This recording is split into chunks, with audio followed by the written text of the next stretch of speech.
Bien, en esta segunda parte de la temática que veníamos hablando, referido al ultrasonido, vamos a ver algunos equipos que sirven en esta parte como una introducción, que luego lo van a profundizar mis colegas de la cátedra que van a dar la parte práctica, pero más o menos entender diferentes tipos de equipos. Aquí les he puesto un equipo nuevo, digamos, con la emisión de los dos tipos de emisores en cuanto a la frecuencia de 1 mega y 3 megas, con sus cabezales, una pantalla, ¿no es cierto?, un display muy bonito, ¿no es cierto?, con una serie de elementos tecnológicos, como le dije anteriormente, que la tecnología nos ha ayudado mucho en cuanto a facilitar procesos, incluso en algunos casos hasta plantear protocolos ya prefijados en el equipo, pero realmente a mí me gusta mucho más poder desarrollar uno mismo el criterio y tratar de analizar puntualmente los diferentes cálculos de energía que yo necesito hacer, ¿no? Si bien tiene estos elementos, también es muy útil y creo que también poder aplicar uno el criterio terapéutico. Aquí tenemos un equipo mucho más viejito, digamos más antiguo, pero no porque sea antiguo nos sirva. Es un equipo donde tenemos, por ejemplo, básicamente podemos describir, tanto sea un equipo antiguo de cualquier marca a los más actuales, son primero un circuito de alta frecuencia que genera el mismo equipo anteriormente. ¿Se acuerdan que las lámparas en onda corta hablamos de las lámparas, famosas lámparas triodas o pentodos, que son los elementos que producen la frecuencia, la alta frecuencia? En el campo del ultrasonido, hoy en día ya se ha facilitado mucho porque hay transistores que permiten generar la alta frecuencia sin la necesidad de estos elementos, ¿sí? En ese sentido, la onda corta continúa siendo mucho más eficaz el uso de las válvulas. En el caso del ultrasonido, con el sistema transistorizado ha facilitado mucho este ítem, ¿no? Vamos a tener por un lado un control de intensidad, cuya unidad de medida es el watt por centímetro cuadrado. Lo tenemos aquí, una perillita con aquí se ve poquito, se ve pequeño, pero luego ustedes lo van a poder ver, visualizar mejor con mis colegas y hacer la parte práctica. Un control de pulsado, es decir, yo puedo hacer que el equipo salga de manera continua, es decir, que la fricción, que ese mecanismo, ese efecto mecánico sea muy intenso, prácticamente a lo que se denomina continuo, o que yo pueda hacerlo por mecanismos de pulsado, es decir, que haga como trenes de pulsos, ¿sí?, donde el efecto mecánico va a ser menor y el efecto térmico también va a ser menor. Y esto le va a servir a ustedes para entender cuando yo puedo utilizar un equipamiento a través de una emisión pulsátil o pulsada, ¿sí?, y a su vez en diferentes frecuencias o secuencias de pulsado. Yo puedo hacer que pulse mucho o que pulse o que haga pequeños trenes de pulso donde haya prácticamente el efecto térmico desaparece, ¿sí? Es decir, aprovechamos el fenómeno mecánico sin la aplicación sin la aparición de temperatura, que muchas veces necesitamos usar para no, en un proceso, por ejemplo, un problema agudo, el incremento de la temperatura, habíamos dicho que era contraindicado, era una situación de cierta precaución. Entonces, nos permite esta secuencia o esta emisión de control de pulsado, nos permite tratar, aprovechando los efectos mecánicos, sin producir aumento de temperatura. Tenemos luego un control de tiempo, un timer, que podemos subir o bajar, y tenemos el transductor o cabezal, que sería esto que ustedes ven acá, diferentes formas, ¿sí?, diferentes tamaños. Lo que ha ido apareciendo con el transcurso del tiempo es aplicadores o transductores que tienen una forma ergonómica, ¿sí?, es decir, que sean fácilmente usables sin producirle daño al profesional. Fíjense usted que tiene una parte de un material, digamos, plástico, ¿sí?, y una parte metálica. Justamente esto es para evitar que el profesional reciba también parte del ultrasonido después de una jornada laboral, que no se produzca una enfermedad profesional, es decir, que el kinesiólogo también esté recibiendo esta energía. Lo van a ver en los prácticos, cómo utilizar el cabezal y cómo no debe usarse el cabezal, cómo hacerlo de forma correcta o manera incorrecta. Entonces tenemos los diferentes, dijimos, controles de intensidad, control de frecuencia de pulsado. Acá tenemos una perillita que me hace directamente el modo continuo pulsátil, luego puedo secuenciar, y el tiempo y el transductor. Y en este caso, más o menos las mismas prestaciones, nada más que en un modelo digitalizado, digamos, y incluso en algunos casos con programas o con protocolos ya fijados en el mismo sistema.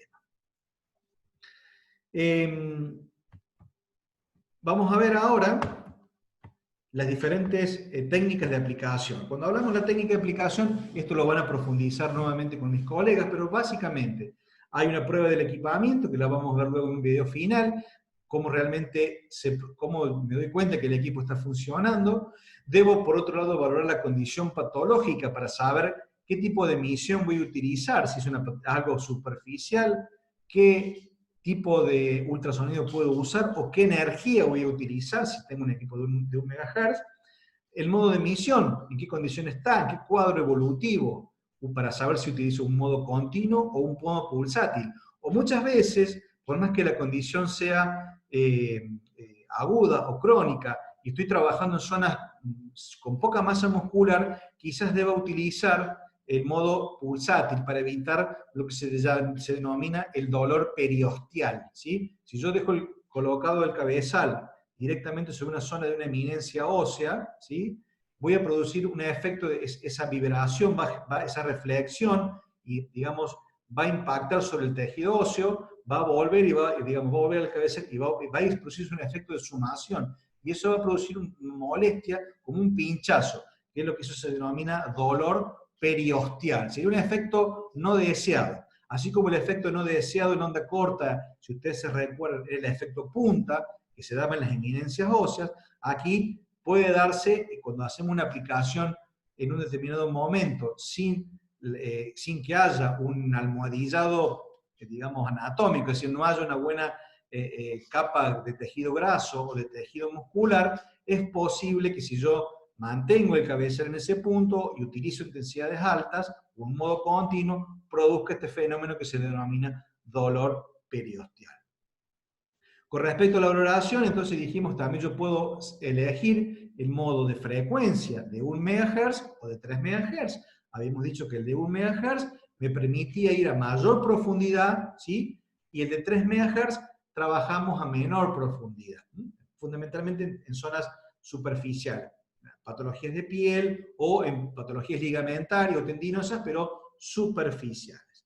Luego vamos a ver el método directo o indirecto de aplicación. ¿Qué quiere decir esto? Es cómo yo utilizo la aplicación directa en el tejido corporal, como en este caso, que tenemos un gel. Ustedes van a ver en los prácticos las condiciones que tiene que tener este elemento, digamos, que no debe producir burbujas, debe ser económico, no debe producir irritaciones cutáneas, no debe producir daño en el cabezal. Ya van a ver luego, y luego en las clases de MIT, van a poder ver cuáles son los mejores elementos de acoplamiento, ¿sí? Generalmente utilizamos fundamentalmente geles que vienen específicos, que son económicos también, no manchan y facilitan la transmisión del ultrasonido a los tejidos. Van a también a ver, en algunos casos, a veces no podemos hacer un método directo y usamos un método indirecto, como en este caso, que es un método subacuático, ¿sí? U otros métodos indirectos que utilizan algún tipo de guante, un elemento en el cual facilita de alguna manera la transmisión. Nosotros no somos muy partícipes de este método porque la pérdida del ultrasonido cuando atraviesa el látex, ¿sí? Acá tenemos que utilizar un medio de acoplamiento entre el cabezal y el guante de látex, y entre el guante de látex y el tejido también, porque si no se pierde. Por lo tanto, a veces este método no nos garantiza realmente cuánta energía es la que realmente atraviesa. Entonces, lo señalamos porque lo van a ver en mucha bibliografía, lo van a ver en algunos trabajos, pero creemos que es mucho más eficiente utilizar o este método subacuático, que va a ser el mejor en el sentido, fundamentalmente cuando tengo zonas irregulares de tejido, ¿sí? Por ejemplo, fundamentalmente se usa este método en las manos y en pies, en esos dos sectores principalmente. O si tengo un cabezal más pequeño o más grande, también tengo la posibilidad de utilizar un cabezal mucho más pequeño, ¿sí? De 1 centímetro de diámetro, que nos va a permitir trabajar pequeñas articulaciones. Si eso no ocurriese, tengo un cabezal de un solo tamaño, puedo usar este método subacuático siempre y cuando el transductor, ¿sí? esté adaptado para ser subacuático. La mayoría de los equipos de hoy en día están preparados, siempre y cuando no metamos el cabezal por encima de donde ingrese el cable, para evitar que ingrese agua y no esté lo suficientemente blindado y se rompa. No es porque le va a dar corriente ni nada, sino se va a romper. Entonces, generalmente utilizamos la aplicación. Solamente con que yo coloque el elemento metálico, que es la parte que está en contacto a nivel subacuático, y apunte al sector que yo quiero, es suficiente. Es decir, resumiendo, consideramos que el método indirecto lo vamos a usar fundamentalmente en zonas de irregularidad, ¿sí? Nuestros tejidos, principalmente en manos y pies, y si no tengo el cabezal más pequeño. Esta condición que ustedes ven aquí, no somos partícipes de esta modalidad. También van a ver en los prácticos las modalidades. En este caso tenemos un tratamiento con una terapia combinada con lo que es electroterapia, que es un tema que lo vamos a ver también más adelante. Algo interesante es hablar de la dosis, y aquí tenemos que empezar a jugar con algunas cuestiones. La OMS ha fijado que los equipos en modalidad continua como máximo utilizamos una intensidad de 3 watts por centímetro cuadrado. Eso es la máxima energía o intensidad de salida, potencia de salida del equipamiento. Esto que está aquí, que ustedes ven en rojo, es una regla muy importante, que tienen que entender que, por un lado, la energía que yo tengo que tener a determinado punto para que realmente los fenómenos biológicos se produzcan, más o menos están en 0.2 a 0.3 watts por centímetro cuadrado en el lugar de la lesión, no a nivel de la salida del equipo. Entonces, en el lugar yo tengo que llegar con esa cantidad de watts para producir los fenómenos biológicos que señalé anteriormente. Y tengan en cuenta que esta energía, cuando va atravesando cada centímetro que va introduciendo en cuanto a la profundidad, que dijimos que hasta 5 centímetros más o menos como máximo podía llegar a introducirse, eso se va perdiendo, esa energía, por los mecanismos de refracción, por el mecanismo de absorción, por el mecanismo de diseminación. Se va perdiendo aproximadamente la mitad. Tiene que ver con la impedancia y con las características de resistencia de los diferentes tejidos. Entonces, esto es importante entender para saber a qué profundidad tengo que ir, cuál es la topografía. Por eso es importante conocer topográficamente a cuántos centímetros de profundidad necesito ir para poder saber con cuántos watts voy a sacar el equipo de salida. Y esto es una actividad práctica, lo van a ver en los prácticos, con diferentes situaciones planteadas para poder entender cómo hago esta regla. Entonces, fundamentalmente eso que ustedes tienen allí es lo que tienen que de alguna manera tenerlo muy en cuenta. Van a encontrar algunos diferentes estudios específicamente para tratar, por ejemplo, fracturas u otro tipo de lesiones en profundidad, con diferentes, digamos, estrategias en cuanto a ciertos watts. Pero básicamente esta es la dosis energética necesaria para producir, más que dosis, perdón, energía de salida necesaria para producir los fenómenos biológicos. 0.2 a 0.3, y recuerden esta regla de que por cada centímetro se va perdiendo la mitad.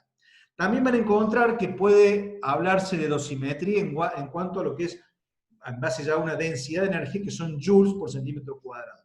Es un poco más complejo, es más fácil aprenderlo con lo que es la energía de salida de watt por centímetro cuadrado, y van a encontrar diferentes características, pero fundamentalmente esto es lo importante: conocer la profundidad, conocer la superficie del cabezal que voy a utilizar, y conocer esta regla de cuánto es lo que necesito y a cuánto tengo que sacar en el equipo para poder llegar a producir el efecto biológico.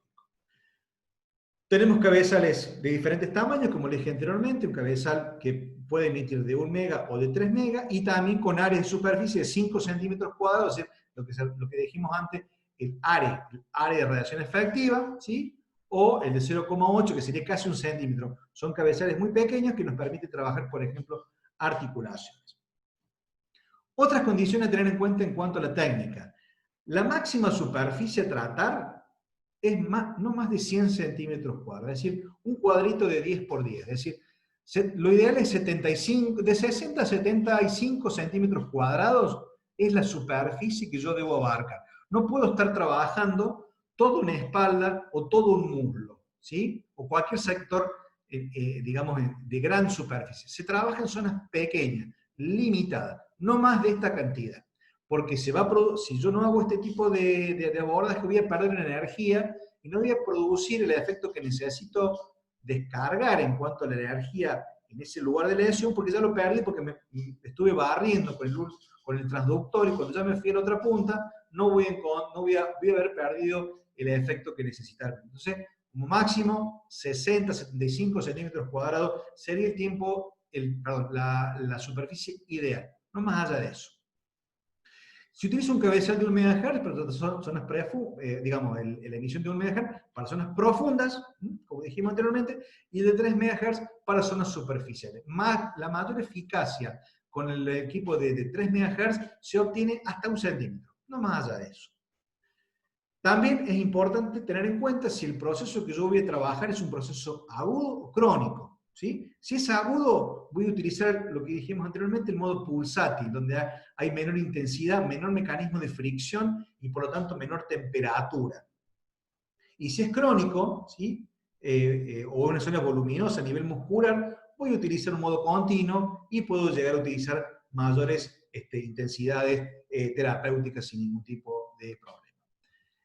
Aquí tenemos un cuadro, una forma de la primera parte, cómo se prueba. Este es un equipo, este es un video casero, ¿sí? Donde podemos visualizar aquí, colocándole una gotita de agua, ¿sí? Ustedes van a ver cómo, este sería el transductor, ¿sí? Ahí alcanzan a ver cómo se produce como un fenómeno de nebulización. Es decir, por ejemplo, el nebulizador ultrasónico tiene un principio similar a este, es decir, el mecanismo de vibración es lo que va a producir, ahí ustedes alcanzaron a ver, una pequeña evaporación, el fenómeno de nebulización. Ese otro aparato, aquí lo he puesto, ahí lo que voy a hacer es modificar la frecuencia. Ustedes pueden ver aquí abajo la luz verdecita, cómo va titilando, y cómo se observa, ¿sí? El agua, el comportamiento, se va haciendo como un pulsar, como un pequeño latidito. Ya no es la ebullición, ya no es la evaporación por micromasaje, o sea, acuérdense, la ebullición no se da porque esto se calentó, sino porque el mecanismo de fricción, ¿sí? Del ultrasonido produce ese efecto, ¿no? Entonces ahí tenemos un pulsador para que ustedes entiendan cómo puedo ir regulando y el efecto térmico obviamente va a ser menor en este caso. En las actividades prácticas, fundamentalmente vamos a ampliar todos estos contenidos, lo vamos a profundizar, vamos a trabajar con casos prácticos, con resoluciones, en casos clínicos, casos reales, y cómo puedo jugar con respecto a estos parámetros de tamaño de cabezal, superficie, intensidad de salida, con qué frecuencia, todos estos elementos que acabamos de ver recién, poderlos integrar. También vamos a poder vamos a poder discutir con aquellas patologías, aquellas terapias que pueden ser combinadas conjuntamente con el ultrasonido, ¿no? Es decir, puedo usar ultrasonido como efecto principalmente puro, o lo puedo utilizar para facilitar la introducción de algunas sustancias, generalmente que están en forma de gel, pero también tenemos otras combinaciones que son factibles de poder producirse y otras de que no. Vamos a desmitificar algunos errores con respecto a la utilización en algunas terapias que se las denomina combinadas, que en realidad no son eficaces. Esto lo vamos a ver luego en las actividades prácticas y también lo vamos a repasar en las clases de MIT más adelante.